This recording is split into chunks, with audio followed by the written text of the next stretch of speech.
So today I'm here with Rudy, my very helpful skeleton, to just explain a little bit about Psoas, Psoas Major, one of our deep hip flexors, and a little bit of concern that I have on some videos and articles I've seen on releasing your psoas. So our Psoas Major is a very important muscle. It attaches into the front of your spine here and then tracks forward through to the front of the hip. So it's very involved in flexing the hip and helping to support any work on l'air, développé devant, à la seconde. Very important that it's working as a deep hip flexor for this. However, a lot of people feel that they get very tight in their psoas and want to stretch it or release it. Now I want to have a couple of concerns here and just some things for you to think about. The first one is that if a muscle in your body is tight, there's a reason for that. Your body is holding on tension there for a reason. If somebody's complaining of clicky hips or really tight through the front of the hips, I look at their technique and I see if I can work out what is not working that's making this muscle grip on. What I usually find the biggest culprit is actually around the back and these tiny little deep back stabilizers. So especially multifidus, rotatories, intertransversari, there's tiny little back muscles. Ideally, these control the dynamic stability of your spine, which is great.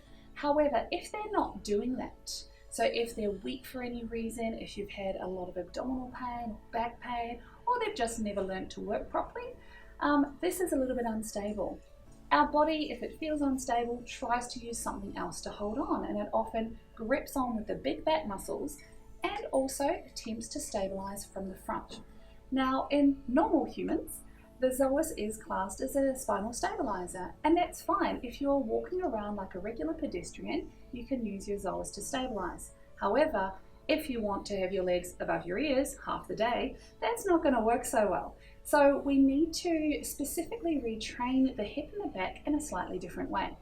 We need the deep back stabilizers to be even stronger than normal people, so that your psoas can release a little of its role as a spinal stabilizer and actually work to flex the hip. If this doesn't happen, this tends to get locked up and tight in here, and then you'll start to get overworking all through the front of the hip. This is fine. Often when people feel this, they stretch out their hip or they want to release their psoas. This is usually a very temporary solution, and I really encourage people to look at the stability of their spine before they do too much stuff around the front.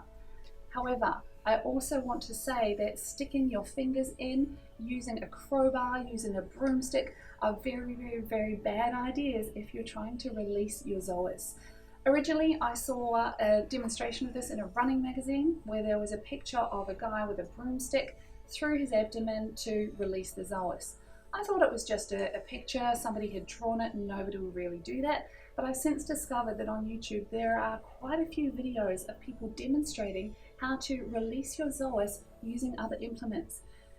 If you have a think about it, we have your skin here, then you have all your fascia and things over the top, you have your abdominals, you have all your intestines, small intestines, you've got your liver around here, your spleen around here, you have all of these very vital organs between the front and where psoas is at the back.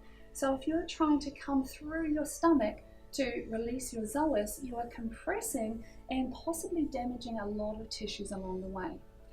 If you have a very well-trained therapist, they may come in through the sides and weave their way in, but they need to have a very fine touch. You should never have bruising afterwards, and it should be followed or coupled with stability exercises for the low back and mobilization of the whole complex.